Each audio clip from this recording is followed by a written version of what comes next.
દક્ષુ શું કરે છો? મમ્મી શું રમું છું. હા આને શું કહેવાય?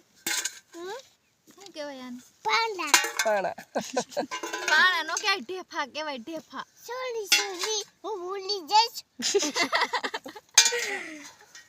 પાપા બોલા જાય છે બાબા આપણા ભોરણિયાના છે પાણા. એ ચૂપ. આપણી ધૂળ છે. દક્ષુ અહીં સામું જોતો. કે આપણી વાડી છે. આ વાડી કોની છે?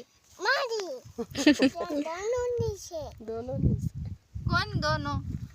તું દોનો તું મને તો તું સલું બધું હું બધાયની છે એમ. અમારી એકલાની છે, તારી નથી. આ ચૂપ મારી છે તો બાટા પટ્ટા ચાલીશું તને કેસી ચાલી